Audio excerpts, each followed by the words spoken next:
ఉన్న బంగారాన్ని విడిపించి ఆ రోజు ఆన్లైన్ రేటుకే మేము కొంటాం. Sharma gold company. నిన్నటి వరకు కూడా తాను ఒకటి తలిస్తే దైవం మరొకటి తలిచిందన్నట్టుగా నిన్నటి వరకు కూడా ఒక లెక్క, ఈరోజు ఒక లెక్క అనేది ఈరోజు స్పష్టంగా అర్థమైంది. అయితే నిన్నటి వరకు కూడా కౌంటింగ్ ఇక గడియలు ఉంచుకొస్తున్న కొద్దీ ఎవరు కూడా స్పష్టంగా చెప్పలేకపోయారు ఏ పార్టీ అధికారంలోకి వస్తుందని. ఎవరు వచ్చినా కూడా ఏదైతే 175 గాను మ్యాజిక్ ఫిగర్ 88 ఉందో ఆ 88 దాటి 10-15 స్థానాల కన్నా ఏ పార్టీ కన్నా ఎక్కువ వచ్చే అవకాశం లేదని అందరూ కూడా భావిస్తూ వచ్చారు. ఏ ఒక్కరు కూడా ఇలా వార్ వన్ సైడ్ అయిపోతుంది, ఒక సునామీ క్రియేట్ చేస్తుంది, కూటమి ఒక సునామీ క్రియేట్ చేస్తుంది. ఆ సునామీలో వైఎస్ఆర్ కాంగ్రెస్ పార్టీ కొట్టుకుపోతుంది అనేది ఎవరు అనుకోలేదు. చెప్పాలంటే అసలుకి ఫ్యాన్ రిపేర్కి వచ్చింది. ఇప్పుడున్న పరిస్థితుల్లో ఆ ఫ్యాన్ని రిపేర్కి తీసుకెళ్ళినా కూడా దాన్ని రిపేర్ చేయడము కష్టతరము అని అందరూ కూడా చెప్పేస్తున్నారు. మెకానికల్ అందరూ కూడా ఫ్యాన్ని రిపేర్కి తీసుకెళ్తే ఇది చాలా పాడైపోయింది ఈ ఫ్యాన్ని మేము రిపేర్ చేయలేం బాబు, చాలా కష్టంగా ఉంది, కొత్త ఫ్యాన్ కొనుక్కోండి అంటున్నారంట. ఇది ఈరోజు జరుగుతున్న చర్చ ఇదంతా కూడా రాష్ట్ర వ్యాప్తంగా. అంటే ఒక్క ఓటమి ఎన్ని విమర్శలకు దారి తీస్తుంది. ఇన్ని విమర్శలు రావడానికి బలమైన కారణం ఏంటంటే సవాలక్ష చెప్పుకోవచ్చు. అంటే జగన్మోహన్ రెడ్డి వ్యవహార శైలి కావచ్చు. అంటే 2019 వరకు ప్రతిపక్ష నాయకుడుగా ఉన్న జగన్మోహన్ రెడ్డి గారు ప్రజల్లో ఉంటూ నాయకులతో కావచ్చు, కార్యకర్తలతో కావచ్చు ఎంతో సఖ్యతగా ఉంటూ ప్రతినిత్యం వాళ్ళతో ఎవరు వెళ్ళినా జగన్మోహన్ రెడ్డి గారు కలిసేవారు, మాట్లాడేవారు. ప్రజల మధ్యలో పాదయాత్ర సందర్భంగా ప్రజల మధ్యలో ఉంటూ ప్రజలకు తల నిమరడము, నుదుటి మీద ముద్దులు పెట్టడం, ఇలాంటివన్నీ చూసి అందరూ కూడా ఉబ్బి తబ్బిపోయారు. జగన్మోహన్ రెడ్డి గారు ఇంత సాధారణంగా ఉంటారా, ప్రజలతో ఇంత కలిసిమెలిసి ఉంటారా, కార్యకర్తలకు ఇంత ప్రాధాన్యత ఇస్తారని అందరూ భావిస్తూ వచ్చారు. ఈ క్రమంలోనే 2019లో పెద్ద ఎత్తున అందరి కలిసికట్టుగా 101 స్థానాలు జగన్మోహన్ రెడ్డి కట్టబెట్టి అత్యధిక మెజారిటీని ఇచ్చారు. ఆ తర్వాత జగన్మోహన్ రెడ్డి గారు అంటే తన తీరును మార్చుకున్నారా అన్నదే ఇక్కడ ప్రశ్న. అంటే ప్రజల వద్దకు నేరుగా రాకపోవడము, తాడేపల్లి ప్యాలెస్కే పరిమితం అయిపోవడము, కార్యకర్తలను పక్కన పెడితే ముఖ్యంగా ఎమ్మెల్యేలకు కూడా అపాయింట్మెంట్లు ఇవ్వకపోవడము, ఎవరు కలవాలన్నా సకల శాఖ మంత్రిగా పేరుగాంచిన సజ్జల రామకృష్ణారెడ్డి గారినే కలిసాల్సి రావడము, ప్రతి నిర్ణయాన్ని కూడా సజ్జల రామకృష్ణారెడ్డి గారికి, మంత్రులు మాట్లాడాలన్నా కూడా సజ్జల రామకృష్ణారెడ్డి గారి నుంచి వెళ్ళే స్క్రిప్టునే వాళ్ళు మాట్లాడాలి.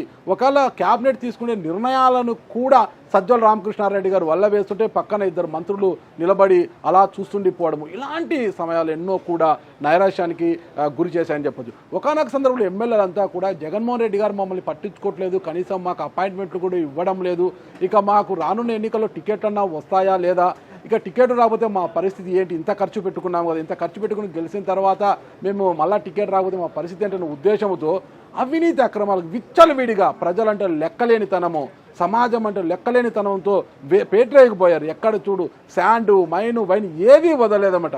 కనీసము మట్టిని కూడా తొలిచి అమ్ముకోవడం, కొండలు కొన్ని ప్రాంతాలు అయితే అనంతపురం జిల్లా లాంటి ప్రాంతాల్లో కొండలను కూడా కరిగించేసి నేలమట్టం చేసేసి కొండలను కూడా కరించి మైనింగ్ రూపంలో అక్కడ కూడా అమ్ముకున్న విషయాలు. ఇక ఇసుక గతంలో తెలుగుదేశం పార్టీ అధికారంలో ఉన్నప్పుడు ఏదైతే ఉచితంగా లభించిందో ఇసుకను కూడా అమ్ముకోవడము, ఇబ్బడిగా టిప్పర్ ఇసుక 20,000 నుంచి 40,000, 50,000 వరకు అమ్ముకుంటూ ఇట్లా ప్రజాధనాన్ని కావచ్చు, సహజ సిద్ధంగా వచ్చే ప్రకృతి సంపదను కూడా కొల్లగొట్టడము, ఇవన్నీ కూడా అంటే లెక్కలేని తనంగా ఎమ్మెల్యేలు కావచ్చు, మంత్రులు గారు వ్యవహరించడంతోనే ప్రజల్లో ఒక విధమైన విరక్తి వచ్చిందనమాట.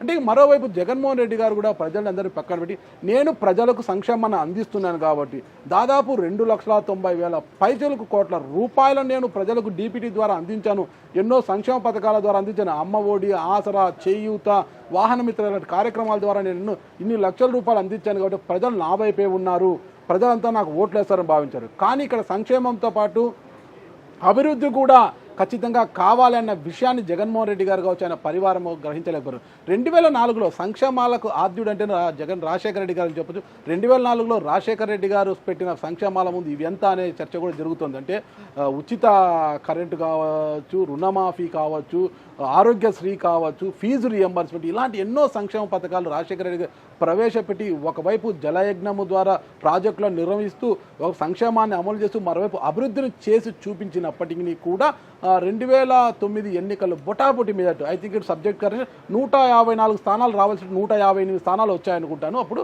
అంత తక్కువ మెజార్టీతో కూడా ఆయన విజయాన్ని సాధించడం జరిగింది. అది ఒక విజయం కూడా కాదు, అప్పుడు అది ఒక ఓటమిగానే ఆయన రాజశేఖర రెడ్డి గారు అంగీకరించి ఇంత సంక్షేమాన్ని ఇంత అభివృద్ధిని చేసినా కూడా ప్రజలు ఇంత తక్కువ మెజార్టీ ఇవ్వడాన్ని ఆయన జీర్ణించుకోలేకపోయారు.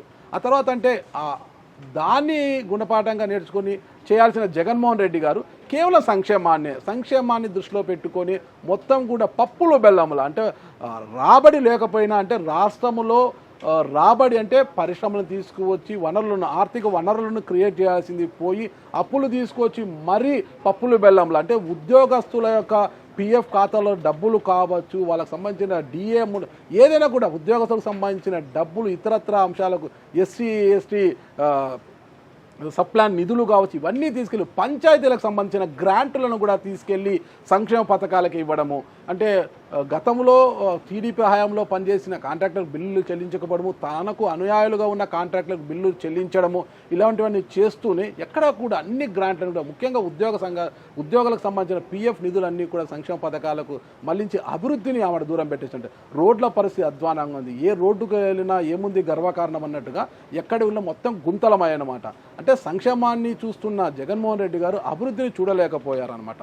అంటే ఇవన్నీ కూడా కారణం. మరోవైపు సజ్జల రామకృష్ణారెడ్డి సకల శాఖ మంత్రిగా వ్యవహరించడము, జగన్మోహన్ రెడ్డి గారితో ఎవరిని కూడా కలవకుండా అంతా తానే అని వ్యవహరించడం కూడా ఒక కారణంగా తెలిసింది. ఈ కారణాలన్నీ మనం ఒకసారి పరిశీలిస్తే ఫైనల్గా మిగిలింది ఏంటంటే ఒక చేదు అనుభవం.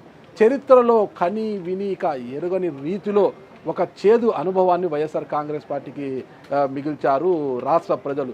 ఇంత సంక్షేమాన్ని జగన్మోహన్ రెడ్డి గారు చేసినప్పటికీ కూడా ప్రజలు కేవలం 11 స్థానాలకే పరిమితం చేశారు. ఒక ప్రధాన ప్రతిపక్ష పాత్ర పోషించే స్థాయి కూడా ఇవ్వకుండా ఇప్పుడు క్యాబినెట్ హోదా కాదు కదా ఏది ఉండదు జగన్మోహన్ రెడ్డి గారికి. కేవలం మాజీ ముఖ్యమంత్రిగానే ఆయన ఉంటారు. ఒక ఎమ్మెల్యే మాజీ ముఖ్యమంత్రిగా ఉంటారు. ప్రధాన ప్రతిపక్ష నేతగా ఉండే అవకాశం కూడా లేకుండా పోయింది. దీన్ని బట్టి ఇప్పటికైనా జగన్మోహన్ రెడ్డి గారు సత్యాన్ని గ్రహించి తిరిగి నాయకులతో కావచ్చు ఉన్న ఎమ్మెల్యేలను ఇప్పటికీ ఉన్న నాయకులను కాపాడుకుంటూ మళ్ళా వాళ్ళని దగ్గర చేర్చుకొని ముందుకు పోతారా లేదా ప్రకారము ఆయన ఇలాగే వ్యవహరిస్తారా అన్నది కూడా వేచి చూడాల్సిన అంశంగా ఉంది. ఫైనల్గా ఇది ఒక్క విషయం చెప్పాలి. అయితే ఓటమికి ప్రధాన కారణంగా అందరికీ కూడా సజ్జల రామకృష్ణారెడ్డి గారిని చూపిస్తున్నారు. ఆయనే ప్రధాన పాత్రధారిగా చూస్తున్నారు. ఇక్కడ అంటే సజ్జల రామకృష్ణారెడ్డి గారి పార్టీ ఓటమికి ప్రధాన కారకులు అన్న విమర్శలు పెద్ద ఎత్తున వినిపిస్తున్నాయి. దీనికి మరి సజ్జల రామకృష్ణారెడ్డి గారు ఇప్పుడు కాకపోయినా కనీసం వారం రోజుల తర్వాత ఒక ప్రెస్ మీట్ పెట్టి ఎలాంటి వివరణ ఇస్తారు అన్నది కూడా మనం వేచి చూడాల్సిన అంశంగా ఉంది.